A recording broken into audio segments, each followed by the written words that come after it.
La vida de las personas cambió radicalmente. La desesperanza, la angustia y el bombardeo constante de malas noticias se volvieron parte de nuestro día a día. Ante esta crisis, Positiva Compañía de Seguros no se detuvo. La protección, el aseguramiento y el trabajo digno han sido pilares en la gestión y lucha contra la pandemia. Preservar la salud de los trabajadores colombianos es nuestra prioridad. Queremos ser padres. Queremos ser madres. E hijos seguros. Y para esto, Positiva Educa tiene un compromiso con la enseñanza y el aprendizaje para el cuidado de la vida. Nos hemos adaptado e innovado para llegar a tener una cobertura nacional y llegar a más de 213 municipios, cubriendo los 32 departamentos del territorio colombiano. Hemos certificado a más de 500.000 personas como asistentes en diferentes procesos de educación y 281.858 empresas de todo el país que hacen parte de los procesos de aprendizaje diseñados para preservar la vida. A través de Positiva Educa hemos logrado estar en interacción con nuestros colaboradores y por promover la seguridad y salud en el trabajo en Colombia.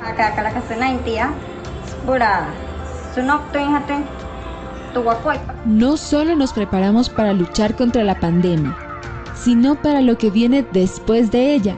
Nuestra gestión en diferentes zonas del país ha sido fundamental para obtener resultados con la participación de trabajadores en el Atlántico, Santander, Bogotá, El Valle y Antioquia. El cuidado de la vida.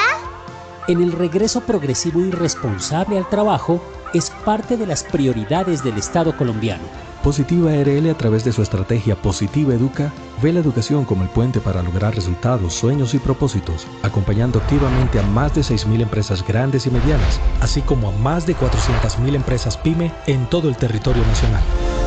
Agradeciendo el trabajo que hace Positiva. Debe resaltarse el poder de convocatoria que tiene Positiva para con los trabajadores en Colombia.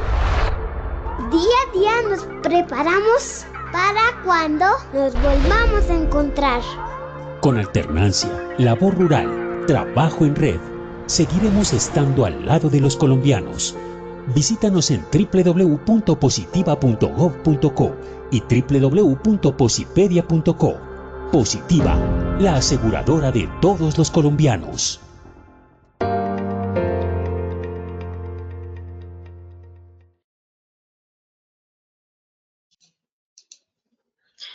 Muy buenas tardes a todos nuestros asistentes. Soy Lina Garzón y les doy la bienvenida a este espacio educativo, Manejo Seguro de los Residuos o Desechos Peligrosos generados en el marco de la gestión integral de residuos. Nos acompaña nuestro experto Joseph Sanabria, ingeniero químico especialista en gerencia en seguridad y salud en el trabajo. Ingeniero Joseph, muy buenas tardes, bienvenido. Lina, muy buenas tardes, ¿cómo estás? Bien, Inge, ¿y tú cómo estás el día de hoy? Bien, bien, gracias, sí, señora. Perfecto, ingeniero, nuevamente bienvenido. El día de esta semana pues ya iniciamos un nuevo horario de talleres en la tarde, a las 2 de la tarde. Iniciamos entonces nuestro taller con el ingeniero Joseph. Lina, muchísimas gracias, muy gentil. Muy buenas tardes a todos. Vamos a comenzar con nuestro seminario, donde el objetivo general es describir los estándares para la correcta gestión de los residuos peligrosos bajo los lineamientos de la normatividad vigente y las condiciones de seguridad que estos requieren. ¿Por qué es importante hablar de los dos aspectos, de la normatividad y de las condiciones de seguridad? Porque vamos a desarrollarlo en la tabla de contenido, donde vamos a comenzar con los documentos de referencia. Vamos a enfocarnos en la gestión de residuos peligrosos, enfocando los aspectos de seguridad y salud en el trabajo, teniendo en cuenta que estos parámetros fueron pensados desde el punto de vista del impacto ambiental, lo que es Convenio de Basilea, donde se trata de evitar un evento con un daño en el medio ambiente, pero no se dieron disposiciones específicas en seguridad y salud en el trabajo para el manejo de estos residuos. Entonces vamos a ir relacionando los aspectos desde la identificación, la recolección, el transporte interno o elaboración de rutas sanitarias y los centros de acopio, para llegar a, en términos prácticos, a una disposición final, dando el espacio para las preguntas y el cierre del seminario. En las preguntas vamos a enfocarlo a resultados. ¿Qué aprendimos de este seminario? Empecemos a hablar de la gestión de residuos peligrosos desde los documentos de referencia. En Colombia se comienza a hablar de residuos peligrosos desde el decreto 2811 de 1974, cuando se habla del Código de Recursos Naturales Renovables y de protección del medio ambiente. Posteriormente, en el 79, con la Ley 9 de 1979, en el cual se dictan medidas sanitarias, se establecen disposiciones precisamente para evitar que los residuos peligrosos generen un impacto tanto en los lugares de trabajo como en el ambiente. En 1989 tenemos el Convenio de Basilea, que es lo que nos da los lineamientos a nivel internacional sobre el control de movimientos fronterizos de desechos peligrosos y evitar que entre países se haga una disposición inadecuada de residuos peligrosos. ¿Esto qué quiere decir? Que seamos los malos vecinos, que generemos basura y se le echemos al vecino, en términos muy prácticos. Entonces, ¿qué es lo que pasa con los residuos peligrosos? Se encontró o empezaron a generarse algunos movimientos en lo cual pues algunos países tenían esta práctica de malos vecinos. Entonces el Convenio de Basilea precisamente nos da estas disposiciones para evitar que seamos malos vecinos y para sancionar a esos malos vecinos. En 1991, con nuestra Constitución Política de Colombia, se da el paso a la materia ambiental como una de las materias de importancia a nivel de nosotros como país, a nivel del cuidado de nuestros recursos, teniendo en cuenta que somos un país privilegiado en temas de biodiversidad y de recursos naturales. Precisamente a partir de la Constitución Política de Colombia, en 1993, por medio de la Ley 99, se crea el medio ambiente.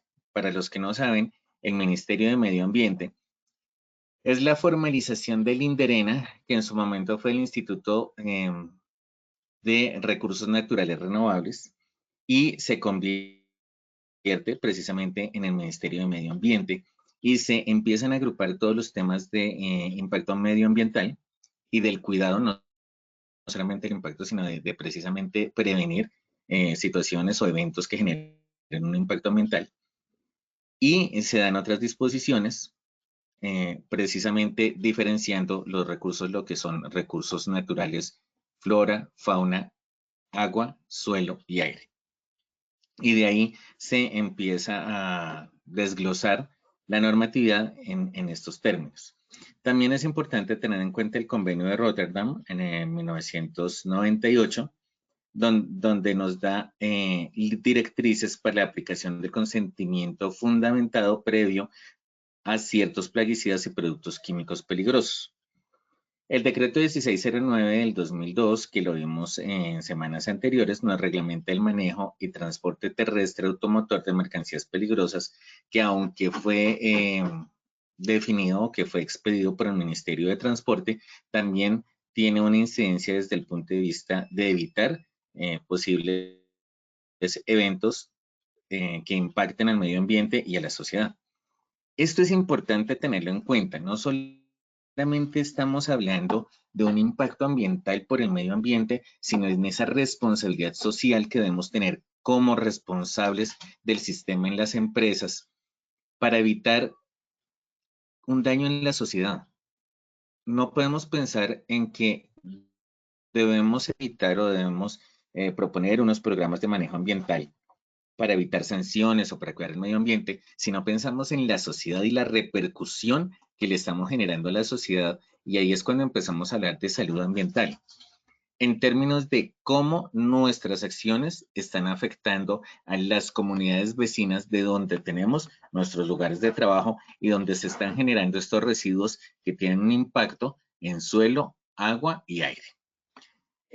Posteriormente, también tenemos que hablar del convenio del convenio de Estocolmo, que es el que habla sobre contaminantes orgánicos persistentes. Y en el 2005 se deriva o el Ministerio de Medio Ambiente expide el decreto 4741 del 2005, que es del cual vamos a hablar ahorita, que reglamente parcialmente la prevención y manejo de residuos peligrosos generados en el marco de la gestión integral.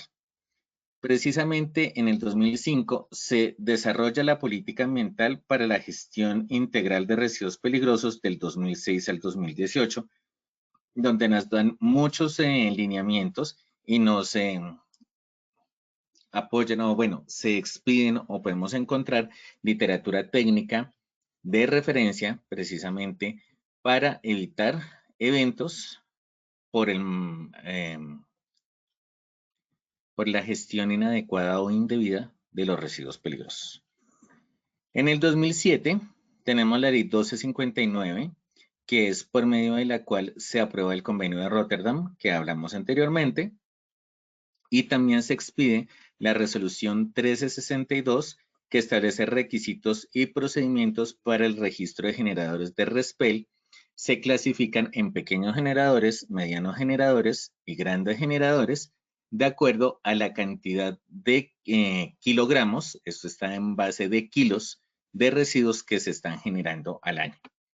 Posteriormente, en el 2008, en el 2007 también tenemos, la resolución 0062, por la cual se adoptan protocolos de análisis de laboratorio para caracterización de residuos peligrosos. Ya lo vamos a ver desde el punto de vista práctico.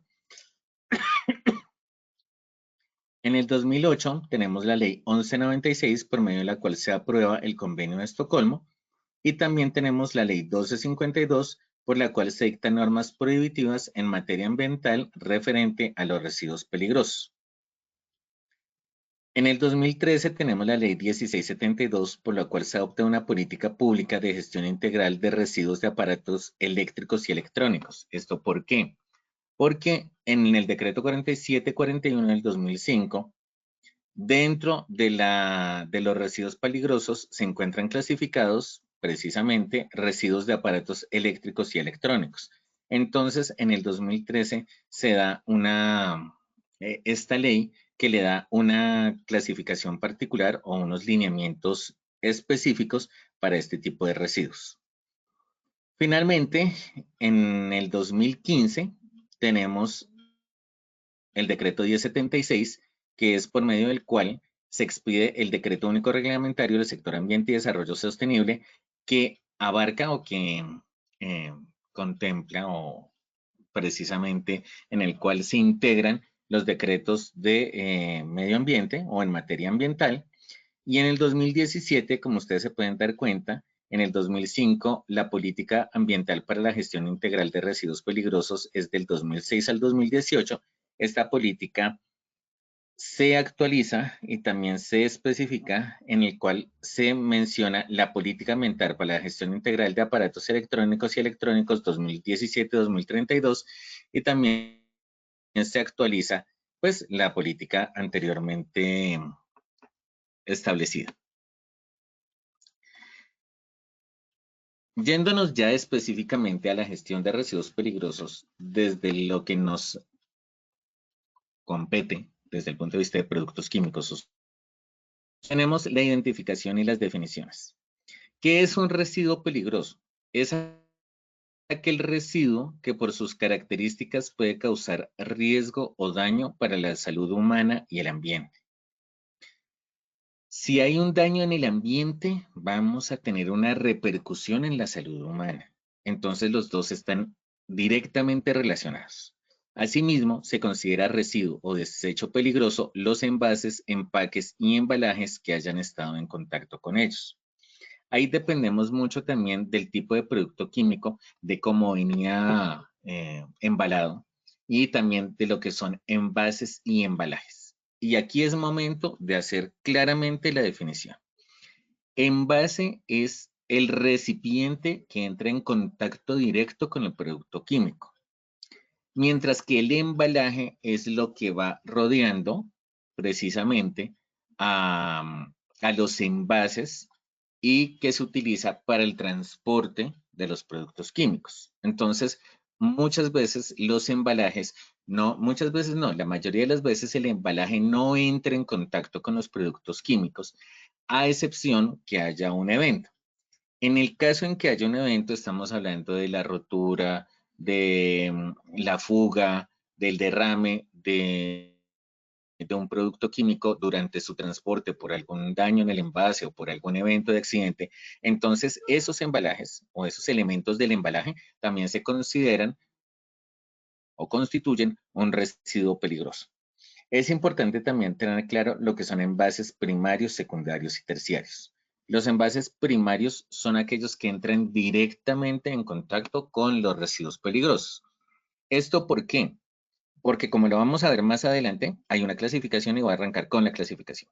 Productos químicos o residuos, no hablemos de productos químicos, sino hablemos de residuos corrosivos, residuos reactivos, residuos radioactivos, no solamente reactivos, sino radioactivos, residuos explosivos, residuos tóxicos, residuos inflamables y residuos biológicos.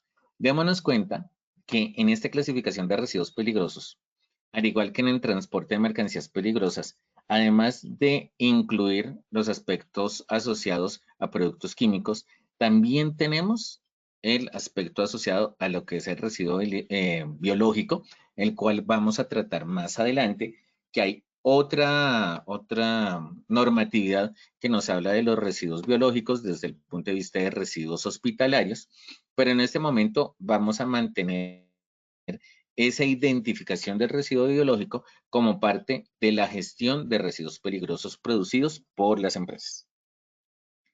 En ese orden de ideas, entonces tenemos que mirar cómo hacemos la identificación. Estamos hablando de generadores. ¿Quiénes son los generadores?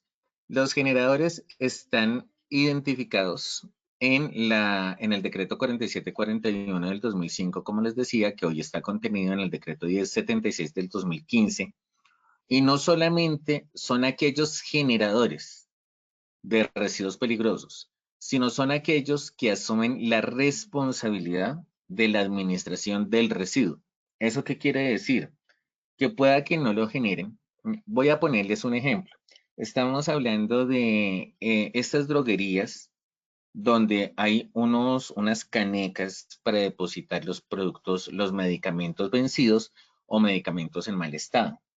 Entonces estamos hablando que el generador de residuos peligrosos es esa droguería o esa farmacia que pone esa caneca bajo su responsabilidad social de hacerse cargo de los residuos peligrosos que se generan por el uso de medicamentos. Y aunque no es un generador directo, es un generador porque asume la responsabilidad al administrar esos residuos peligrosos. Eso es importante que lo tengamos en cuenta. Entonces, en ese orden de ideas, es muy importante tener en cuenta cómo vamos a hacer la caracterización del residuo. ¿Para qué? Para hablar de una clasificación. Entonces, partimos de información técnica, es decir, de las fichas de datos de seguridad y del balance de masa. En la imagen de la izquierda, ustedes encuentran hoja de seguridad. Claro que sí, esto está desactualizado, pero por supuesto, porque es un documento, estas imágenes que les estoy presentando, es el documento de la guía para la gestión de residuos peligrosos que desarrolló el Ministerio de Desarrollo Territorial en su momento, estamos hablando en el año 2010, y está sujeto a la actualización de acuerdo a lo establecido en el decreto 1496 del 2018, del cual también ya les he hablado con anterioridad. Entonces, a partir de esa información técnica, que es ese balance de masa que se hace en proceso, pensando en la generación de residuo peligroso por un proceso productivo, pues partimos de la información técnica del proceso.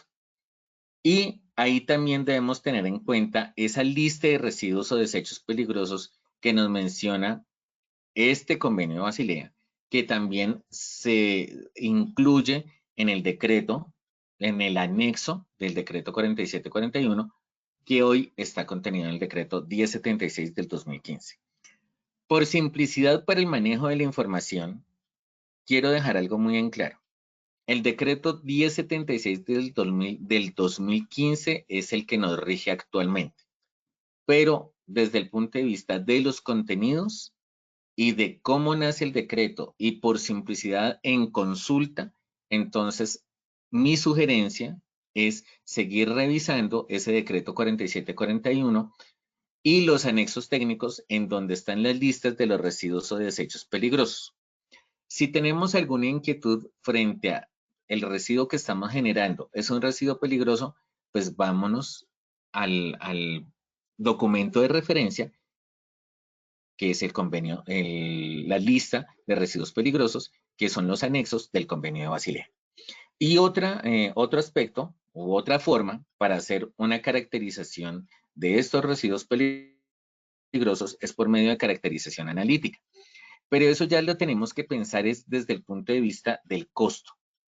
En la empresa donde se están generando los residuos peligrosos, ¿hay un laboratorio o hay un área que haga esa clasificación o nos toca contratar a un tercero para hacer esa caracterización analítica?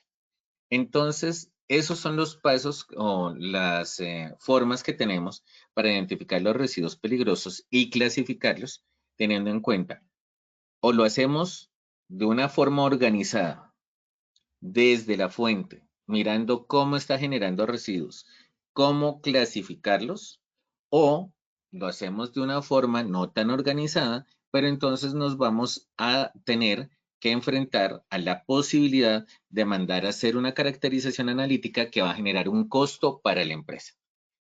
Sin importar cuál de los dos caminos eligen, lo que sí es cierto es que debemos clasificar los residuos peligrosos para evitar eventos en el acopio, en la ruta sanitaria, es decir, en el transporte interno, en el acopio y en la disposición final.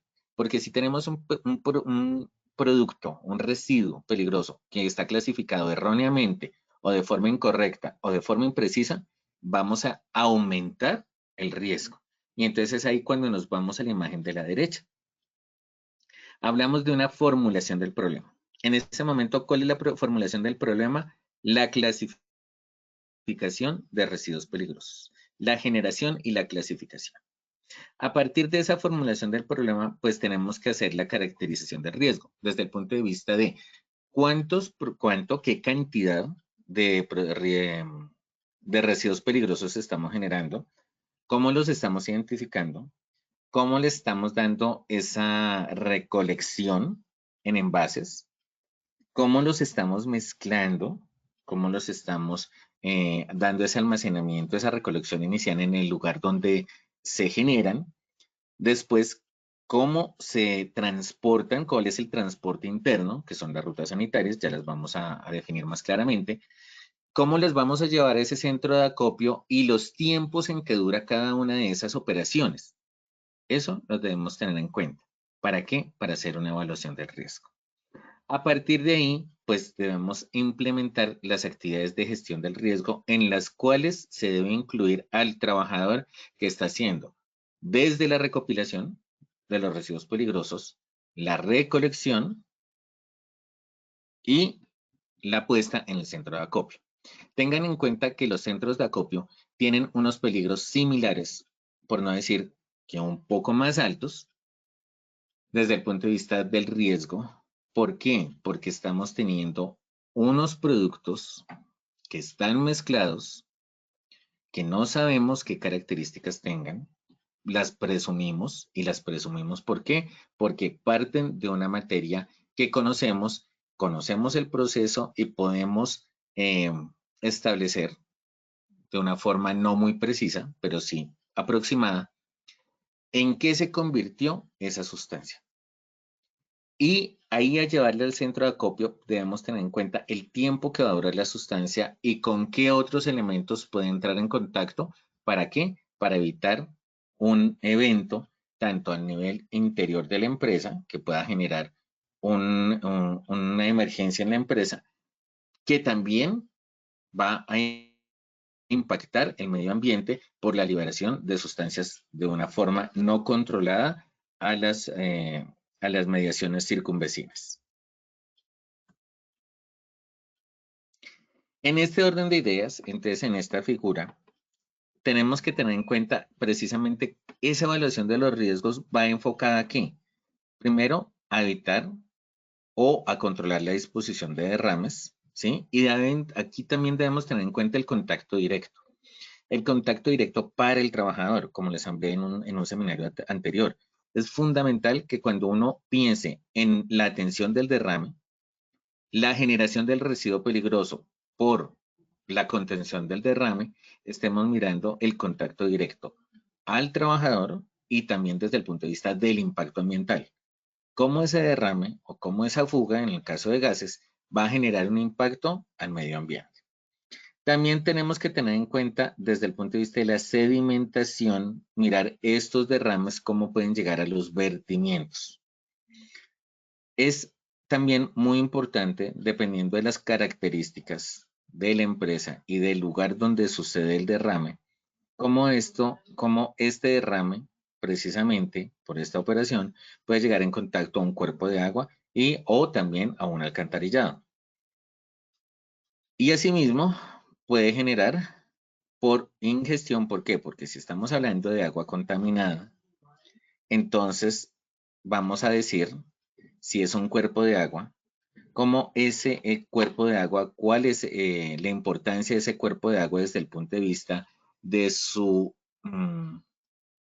fuente de alimentación, de su fuente o de su uso como fuente para la comunidad. Y entonces aquí vamos a hablar de una ingestión. ¿Por qué? Porque hay un contacto desde el derrame hacia ese cuerpo de agua y ese cuerpo de agua es el que se utiliza para la comunidad. Entonces vamos a hablar de un perjuicio de salud ambiental por ingestión en la comunidad directamente, como se pueden dar cuenta aquí en la última figura de esta gráfica, o también en la ingestión a los animales, donde vamos a causar un daño a la fauna del sector. Desde otro punto de vista, también debemos tener en cuenta que lo que son emisiones, estamos hablando de sustancias en gas, van a tener una aspersión al medio ambiente. Aquí estamos viendo la imagen de una chimenea con una cantidad de contaminantes que se están liberando de forma no controlada al aire. Esto conduce a una inhalación también en la fauna y en el ser humano. Y también debemos pensar en esa inhalación de fauna como al nosotros estar en una cadena alimenticia donde somos el último nivel de esa cadena, que nos estamos alimentando de esa fauna, cómo nos vamos a ver contaminados no solamente por la exposición directa a ese contaminante en el aire, sino también a través de la ingestión de esa fauna, parte de nuestra cadena alimenticia. En ese orden de ideas, pues es fundamental que tengamos en cuenta nuestra responsabilidad social cuando hablamos de residuos peligrosos. Por eso es que debemos tener en cuenta el desarrollo o la elaboración de rutas sanitarias donde tenemos que tener en cuenta el lugar donde se están generando, qué señalética vamos a emplear y cuáles son los lugares asociados a ese traslado que vamos a generar. En ese orden de ideas, entonces aquí les estoy presentando el ejemplo de un mapa donde tenemos dos áreas de trabajo, donde tenemos una ruta de patógenos, una ruta de ordinarios y una ruta de reciclables. O de peligrosos, perdón. Una ruta A, que es la de peligrosos, una ruta B, que es la de ordinarios, y una ruta C, que es la de reciclables. Entonces, el rojo es el peligroso. Dense cuenta, aquí estamos identificando en dónde se está generando. Aquí también. Después también tenemos los ordinarios, estamos hablando de orgánicos, que estamos hablando de, por ejemplo, cafeterías, todo lo que están asociado a lo que es consumo de alimentos, que usualmente son orgánicos. Y tenemos los reciclables, que estamos hablando de papel, botellas, plástico, textil, cartón y otros. Entonces, dense cuenta que los puntos nos están identificando el tipo del residuo, La flechita nos está identificando por dónde va y démonos cuenta que aquí se encuentran las 3. Precisamente eso es lo que se busca en una ruta sanitaria, que se encuentren las 3, ¿para qué? Para llegar a lo que son aquí estamos saliendo del área, precisamente, y estamos también llegando al lugar donde se está haciendo el acopio temporal dentro del área de trabajo. Pero además de pensar en el acopio temporal en el área de trabajo de estos 3 tipos de residuos, tenemos que pensarlo en la recolección externa, en el centro de acopio. Entonces, como estos 3, que es la figura de la derecha, aquí en la figura de la izquierda tenemos desde la generación hasta ese acopio temporal en canecas. Ustedes pueden ver aquí la caneca roja, residuo peligroso, la caneca verde, residuo ordinario, y la caneca gris, residuo reciclable.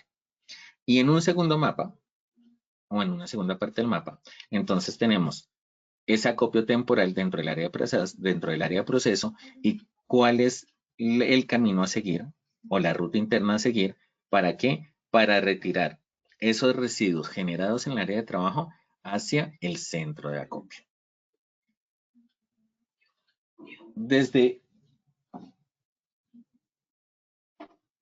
En este punto también es importante que tengamos en cuenta varios aspectos. Y aquí vamos a empezar a involucrar los aspectos de seguridad y salud en el trabajo. ¿Cuál es la cantidad? Primero, el estado físico. Los residuos peligrosos se generan en estado sólido o líquido. ¿Cuál es la naturaleza del residuo peligroso que se está generando? Son residuos corrosivos, tóxicos, inflamables.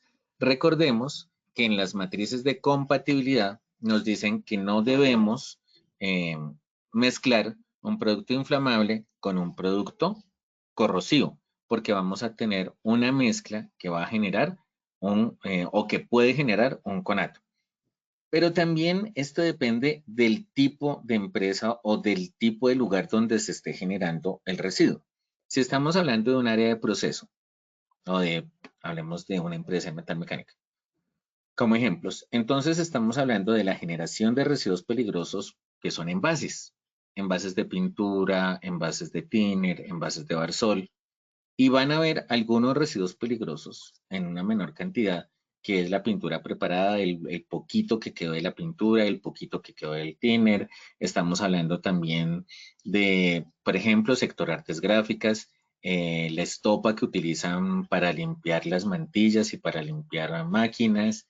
Son diferentes elementos que entran en contacto con sustancias químicas peligrosas, llámese inflamables, en el caso del thinner y del barsol. Entonces, esos elementos pues también se vuelven inflamables y de ahí que también se vuelvan peligrosos. ¿Los elementos de protección personal contaminados con este producto también son residuos peligrosos? Claro que sí. Y debemos contemplarlos, estos elementos, dentro de la disposición, dentro del acopio y la disposición final de residuos peligrosos, pero por supuesto. No podemos botar un elemento contaminado, que es un elemento de protección personal tipo guantes o, no sé, botas. Las botas son menos frecuentes, pero sí. Como si fuera un residuo ordinario. Entonces, aquí también viene una lección de vida que tuve hace mucho tiempo. Cuando fui a retirarme de mi lugar de trabajo, me pidieron las botas. Y yo dije, pero ¿las botas para qué? Si finalmente son mías y no se las van a dar a ninguna otra persona. Claro, no se las van a dar a otra persona, pero esas botas ya estaban contaminadas porque mi trabajo era en una planta de productos químicos y ese producto químico era tóxico.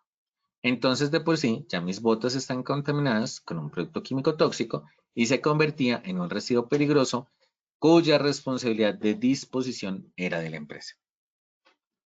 Entonces, en ese orden de ideas, debemos pensar precisamente en cuál es el residuo peligroso. Es un residuo peligroso físico, sólido, perdón. Estamos hablando de estos elementos que están contaminados por contacto con el producto químico peligroso. O es el residuo químico como tal, es decir, el elemento en estado líquido o sólido, son los poquitos que quedan del proceso. ¿Y cómo los estamos envasando? Entonces, por ejemplo, en un laboratorio, vámonos ya al caso específico de los laboratorios. En los laboratorios donde se utilizan muchos productos químicos de diferente naturaleza y los residuos peligrosos son esos resultados de las diferentes marchas analíticas. Entonces, nuestra recolección de residuos peligrosos va a ser mucho más detallada porque tenemos una matriz donde ya no nos está hablando de dos recipientes con productos químicos que no son compatibles, sino estamos hablando de un concepto de reactividad. ¿Cómo reacciona el producto cuando entra en contacto con otro producto durante la recolección de esos residuos? Entonces, para eso necesitamos una matriz de reactividad, porque ya no estamos hablando de una matriz de compatibilidad. Estamos hablando de una matriz de reactividad que nos indique cómo debemos recolectar esos residuos peligrosos que se están generando durante la operación del laboratorio. Y a partir de esa recolección pues, de residuo peligroso, que es este punto rojito, que es la generación, qué cantidades y cómo va a ser el recipiente donde se estén recopilando. Entonces, si es un envase de vidrio, el cual no es recomendado para hacer esa recolección de residuos, pero es que muchas veces, aunque no es recomendado un envase de vidrio, pues la naturaleza del residuo peligroso no me permite utilizar o no permite utilizar un recipiente plástico y mucho menos un recipiente metálico. Entonces, estas son todas las particularidades que se deben tener en cuenta precisamente en esa primera generación y esa primera recolección a este punto generador donde está la caneca. Y en ese orden de ideas, pues también tenemos que seleccionar de una forma adecuada esa ayuda mecánica que necesitamos para la recolección externa, porque aquí puede suceder que sea de forma manual, pero precisamente en estas rutas o esta recolección externa ya estamos hablando de unos volúmenes o de unas cantidades que requieren, que son pues más grandes precisamente. ¿Para qué? Para que no sea tan dispendioso y pues para que sea eficiente la medida de intervención. Entonces, porque si estamos generando acá y haciendo la recolección externa, pues realmente no vamos a tener orden y vamos a tener un desperdicio de recursos y una mayor probabilidad también del riesgo por el evento, porque no hay una forma organizada de la gestión de residuos. Entonces, aquí hablamos de cantidades pequeñas, aquí hablamos de cantidades más grandes y en el centro de acopio vamos a tener cantidades mucho más grandes. Entonces, precisamente es a partir de este punto de acopio temporal dentro del área de trabajo y esa ruta hacia la recolección externa, es decir, el centro de acopio, seleccionar la ayuda mecánica que nos va a permitir un manejo seguro de sustancias químicas. ¿Esto por qué? Porque es que si lo llevamos manualmente, podemos exponernos a un evento cuyo origen sea el riesgo biomecánico por el manejo de cargas, y en el manejo de cargas manual, pues puede tener un tropezón o se puede caer y vamos a tener el desencadenamiento de un evento por origen químico. Entonces es importante dentro de las medidas de intervención seleccionar estas ayudas mecánicas. Y finalmente, cuando hablamos de la disposición final, tenemos que mirar también las estrategias que debemos tener para hacer una gestión integral. En esa gestión integral, pues hablamos de aprovechamiento, del tratamiento y de la disposición final.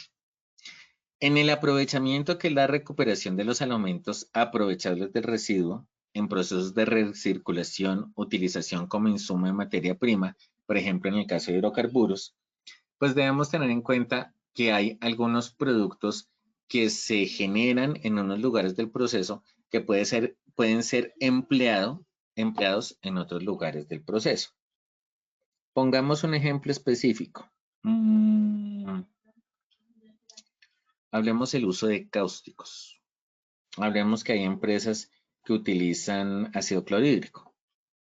Y ese ácido clorhídrico pues genera un residuo mucho más bajo y este se puede utilizar en operaciones de limpieza de metales. Estamos hablando de metalmecánica. Sigamos con la línea de metalmecánica. Estamos hablando de sustancias cáusticas que se utiliza para la limpieza de metales.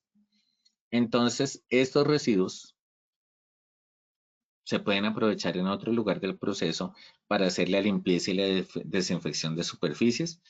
Eso es lo que tenemos que entrar a mirar. Cómo el residuo peligroso generado en el proceso puede ser empleado en otros procesos de apoyo de la operación. En una empresa a la que fui, donde hacían donde destilaban ácidos, lo que hacían era coger los residuos del proceso de destilación del ácido, hacer un acopio y después utilizarlo, hacerle una destilación a ese residuo y estamos hablando de un aprovechamiento. Entonces, había una cantidad de esta base, por así decirlo, de estas colas de la destilación y la volvían a pasar por un segundo proceso de destilación para aprovechar lo máximo posible su producto de interés, que era el ácido, y disminuir lo máximo posible el residuo peligroso. Otro ejemplo, en un laboratorio para el manejo de una acetona. La acetona la utilizaban para limpiar diferentes equipos y diferentes superficies. Y cuando ya tenían un almacenamiento importante, estamos hablando de 1 litro, 2 litros, entonces la pasaban por una destilación por rota a vapor, es una operación química, en el cual pues eliminaban las impurezas de esa acetona y la podían volver a utilizar. Entonces estamos hablando de una operación de aprovechamiento en donde hay procesos de recirculación y hay disminución de residuos peligrosos. Como se pueden dar cuenta, ese aprovechamiento se acopla con el tratamiento, que ya lo he mencionado. Entonces, en el tratamiento estamos hablando de, tenemos esos productos ya que definitivamente no se pudieron utilizar. Ya se recirculó, ya se hizo la identificación al interior del proceso de otras operaciones de apoyo donde se pudieran utilizar y definitivamente ya no se puede hacer nada. Estamos hablando, por ejemplo, de las estopas. Hablemos de impresión. Las estopas contaminadas con vinegar, con barsol, con alcohol, etc. Entonces, se procesa mediante tecnologías físico-químicas, estamos hablando de incineración, en el caso de productos de técnicas biológicas, estamos hablando de remediación. La remediación va sobre todo a lo que es la atención de eventos de derrames en suelo o en aguas.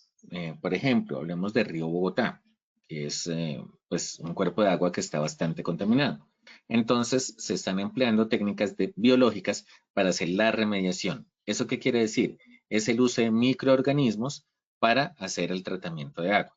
Vámonos a un caso más de empresa, las plantas de tratamiento terciario. Las plantas de tratamiento de aguas residuales terciario son plantas de tratamiento a partir de mezclas de microorganismos donde entra el agua con una serie de contaminantes y sale con una menor carga desde el punto de vista de la demanda química de oxígeno y la demanda biológica de oxígeno, que son los indicadores para determinar si el agua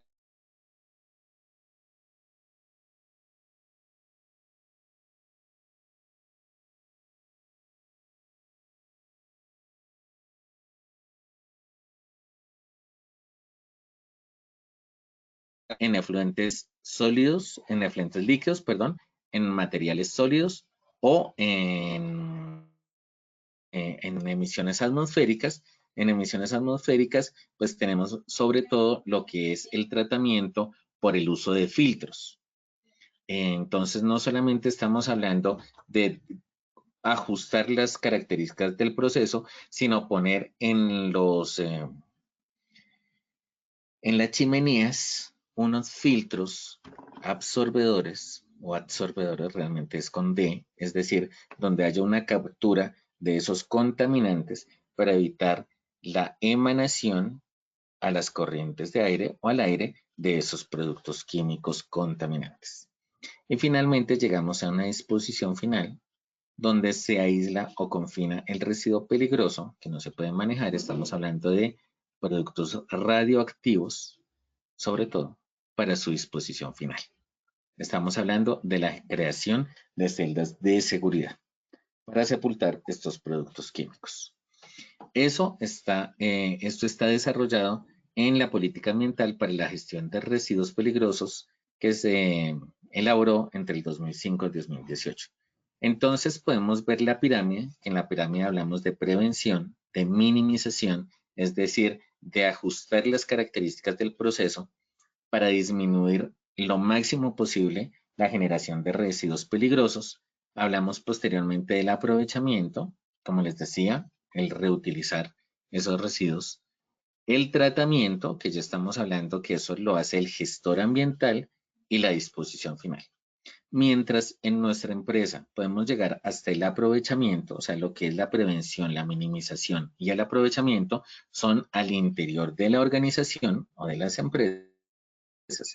El tratamiento y la disposición final están en el alcance del gestor ambiental, y el gestor ambiental es aquel que debe tener unas características desde el punto de vista de permisos ambientales que precisamente le permiten a la empresa como contratante de ese gestor ambiental de cumplir con lo establecido en la normatividad y garantizar una destrucción de esos residuos peligrosos o un manejo de esos residuos peligrosos de forma tal que no genere un impacto ambiental.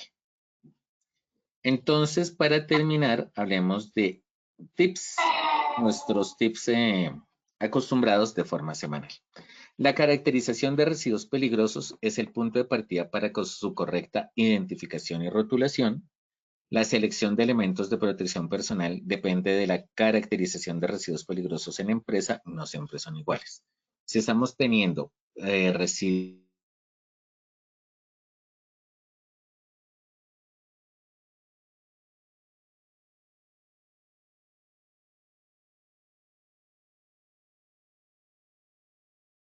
estamos hablando de productos químicos peligrosos, pues ya no vamos a tener un tapabocas, que es un protector respiratorio libre de mantenimiento, sino que vamos a tener una media cara con cartuchos universal.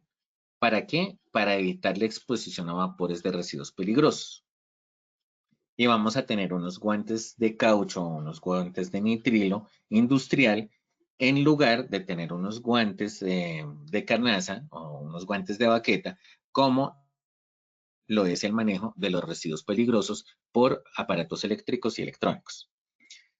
Las rutas sanitarias de transporte interno deben contemplar la cantidad de residuos peligrosos y la forma de transportarlos, como les decía, para así seleccionar ayudas mecánicas, carritos, carretillas y otros, acorde a las necesidades desde el punto de vista del volumen y del envase en el cual se estén recolectando los residuos peligrosos, o, por ejemplo, bolsas, que también, si son residuos peligrosos sólidos, pues van en bolsas rojas.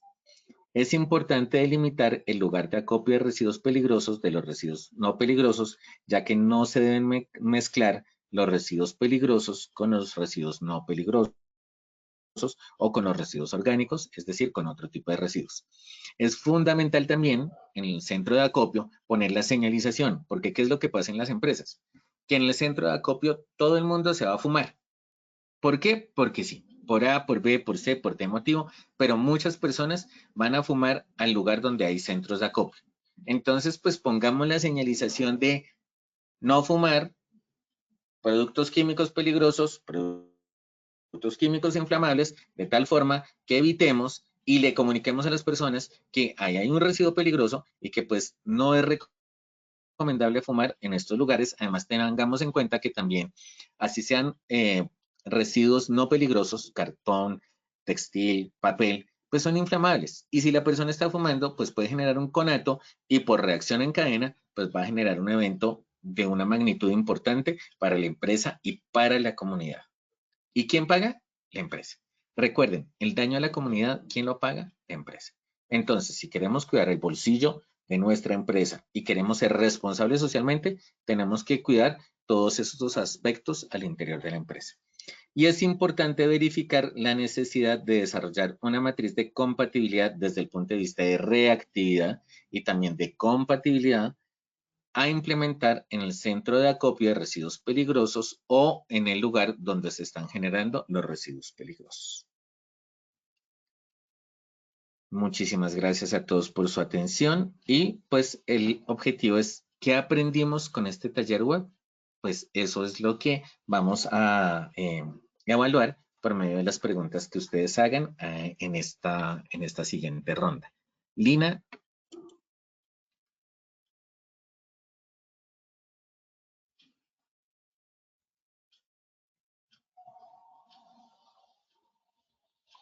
Lina, ¿estamos? Sí, señor Inge. Abrimos la sección de preguntas. Listo, Inge. Bueno, por acá tenemos varias preguntitas que nos han hecho nuestros asistentes. Por acá nos preguntan, ingeniero, cuando están realizando una construcción, un edificio, ¿existen residuos peligrosos para la salud? Todos. Ahí lo que pasa es que cuando estamos hablando de construcción, hablamos de residuos de construcción, ahorita se me está olvidando el nombre, pero los residuos en construcción tienen una normativa específica y hablamos de peligro para la salud, claro que sí, porque son restos de cemento, restos de concreto y de por sí el cemento tiene un componente tóxico y también una generación de material particulado que va a afectar a la comunidad. Perfecto, Inge. Bueno, también por acá nos preguntan. Estos se llaman residuos de demolición, si no estoy mal. Y es una normativa específica para los residuos de demolición. Lina, te perdí. Bueno, dime. Ya, Inge, discúlpame, es que tengo la señal un poquito mala, entonces por acá bueno, esta pregunta. El empaque bolsa plástica transparente de los tapabocas, ¿cómo se debe procesar? ¿Se bota en la caneca de los tapabocas o cómo se procesa? No, cuando estamos hablando del empaque del tapabocas sin usar, es un residuo reciclable y se bota en la caneca para residuos reciclables, plástico. Perfecto, listo, ingeniero. Seguimos, por favor, revisando el chat. Si tienen alguna duda, alguna inquietud para el ingeniero, no olviden que en el icono de preguntas los pueden realizar. Quiero hacer una acotación aquí en el tema de envases. Usualmente, como les decía, los envases son residuos peligrosos. Lo que se busca es minimizar la generación de residuos peligrosos. ¿Qué quiere decir esto? Que hay envases, que esos envases se deben reutilizar lo máximo posible si estamos hablando de transvase, por ejemplo, en el uso de alcohol, o en el uso de thinner, o en el uso de barsol. Pues se deben reutilizar marcándolo, es decir, poniéndole la etiqueta que diga que es thinner, que es barsol, que es alcohol, que es el producto químico que estén utilizando y reutilizarlo el mayor número de veces. ¿Para qué? Para disminuir la generación de residuos peligrosos por envases contaminados con productos químicos. Perfecto, ingeniero. Bueno, y nuestra última pregunta, ingeniero, ¿por qué no se deben pasar un residuo de estos en un envase de vidrio? Porque no. Lo que no se deben pasar es un residuo peligroso en un envase de plástico. Usualmente el vidrio, bueno, ya les voy a decir por qué el vidrio no, por qué el plástico no, por qué el metal no. El vidrio, porque cuando uno está haciendo el transporte, es decir, la recolección externa, es decir, del punto de acopio temporal al interior del área, y lo lleva al centro de acopio, puede tener algún evento que se cayó, que se tropezó, y pues el vidrio se va a romper. Y eso va a generar un evento de derrame y de derrame de residuo peligroso, que es más crítico que el derrame de un producto químico. Entonces, por eso no se recomienda el uso de recipientes en vidrio para hacer acopio, para hacer la recolección de residuos peligrosos. Pero hay momentos donde la naturaleza del producto químico es tal que si se empaca en un recipiente plástico, pues va a erosionar y va a dañar el recipiente plástico y puede generar un derrame por precisamente el daño de ese recipiente. Entonces es ahí cuando nos toca utilizar recipientes en vidrio, pero teniendo en cuenta que los recipientes en vidrio son frágiles, pues debemos tener mucho más cuidado en ese transporte interno y ese traslado del punto generador al acopio temporal, al centro de acopio y a su entrega a la disposición final. Y los recipientes metálicos, pues mucho menos, porque los recipientes metálicos entran en reacción con los productos corrosivos y pues van a generar, se van a dañar, se van a erosionar los envases y puede generarse un derrame por una fractura o una fisura en este tipo de envases. Es por eso. Perfecto, perfecto. Qué pena lo largo de la respuesta. Ingeniero, la ñapita ahí. Señora. ¿Cuál sería el lugar más adecuado para guardar los productos químicos en casa? Los productos químicos en casa se deben almacenar en el lugar, usualmente hay el lugar en la zona de lavandería, hay unos lugares para detergentes y otros, ¿sí? O en los baños auxiliares. Entonces, utilizar esa zona del baño auxiliar o de la zona de lavandería con las puertas bien cerradas para evitar que entre en contactos con los niños, porque usualmente son lugares muy a nivel de piso. Entonces, para almacenar los productos químicos estamos hablando de detergentes y otros. Entonces, almacenarlos en la zona de lavandería o en el área de baños auxiliares, pero bien cerraditos y evitar el acceso a los niños en las viviendas.